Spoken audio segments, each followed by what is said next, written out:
Crassus's money, Pompey's military clout, and Caesar's popular touch soon made the triumvirate the dominant political force in the Roman world, known to its enemies as the three-headed monster. But the Senate's power was not totally extinguished. It insisted that Caesar's co-consul would be one of their own. His name was Bibulus. Caesar realized that he was on a hiding to nothing in the Senate, and so he does something which hasn't been done for a very long time. It's legal, but it's not had a recent precedent. He goes over the head of the Senate directly to the public assemblies and introduces his laws there. Now, this leads, of course, to deep resentment on the part of the Conservatives, who attempt by hook and crook to block the meetings, obstruct the meetings that are taking place. And this is the context in which Caesar's fellow consul Bibulus, who is one of his leading opponents, in a riotous scene has a bucket of dung emptied over his head. Although Caesar's consulship generated a lot of controversy, he was rewarded with an incredibly lucrative job, a 5-year command in Gaul. This 5-year posting turned into a 9-year campaign, during which Caesar would make his name as a brilliant general. Caesar the consul became Caesar the conqueror. What they achieve is the conquest of a greater expanse of territory than has ever been conquered before by Romans. It's a huge conquest, essentially the extent of modern France. What it really achieves as far as Caesar is concerned is that it gives him status, though. I mean, that's why he does this. Romans have enormous respect for military achievement, and nobody is ever going to have the respect of Romans that Caesar is determined to achieve if they don't have some great military achievement behind them. Caesar's ambition was boundless. Not content with conquering Gaul, he wanted more. Northern Italy, modern-day Switzerland, Germany, Belgium, and even Britain were all in his sights. Caesar's first campaign was against the tribes of Germany on the Rhine between 58 and 55 BC. He annihilated them. His victories were celebrated in Rome. Command of an army came naturally to Caesar. He knew the names of all the centurions in the front line of battle. His physical presence in the thick of fighting inspired total confidence, and it was said the sight of his red cloak was the equivalent of at least another legion. His soldiers love him, and it's partly because he's a brilliant motivator. He's a great speaker and a great convincer of people, exhorter of people. But he also does the thing that I guess all generals have to do, successful generals have to do, which is that he shares their toils and their dangers. He doesn't sort of stand 2 miles back from the line or anything. He's there amongst them as these battles take place. So as a consequence, he creates an army which will do anything for him. But Caesar's savagery towards the German tribes caused scandal in Rome. In the Senate, speeches were made condemning his actions, tarnishing his glowing reputation. He's utterly ruthless in his determination to be the greatest Roman. Nothing will stand in his way, and not the deaths of hundreds of thousands of Gauls, certainly. That's an acceptable cost as far as he's concerned.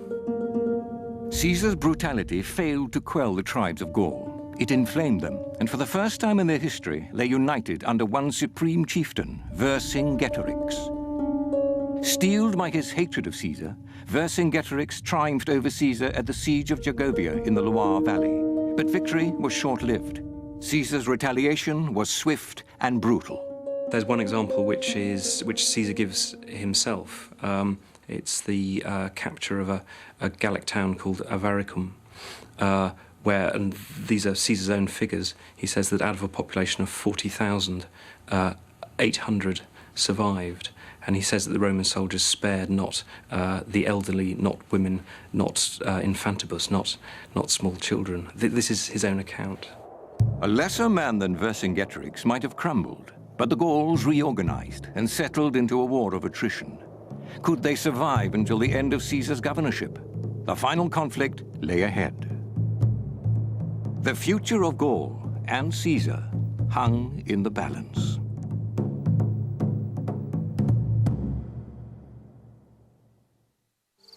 Caesar's 9-year campaign against the Gauls ended in 51 BC.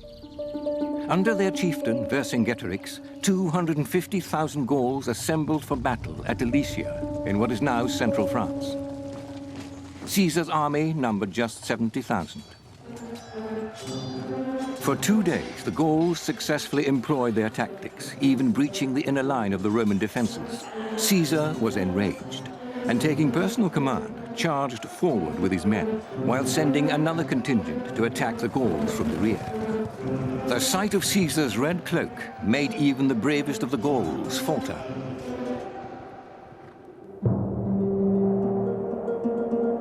As they fled, the Romans followed, killing all in their path. The Gauls were crushed.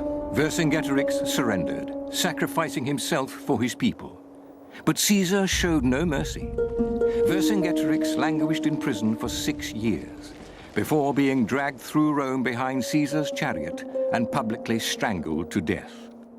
The ancients reckoned that they came up with a figure that 1,192,000 Gauls died in this war. That's genocide by any calculation, I think. And he does this for his own self-promotion. He does this to increase his status in Rome, to improve his political position.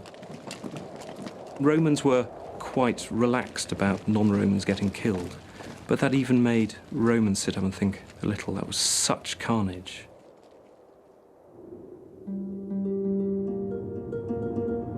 Caesar marked the end of the war with another act of brutal savagery.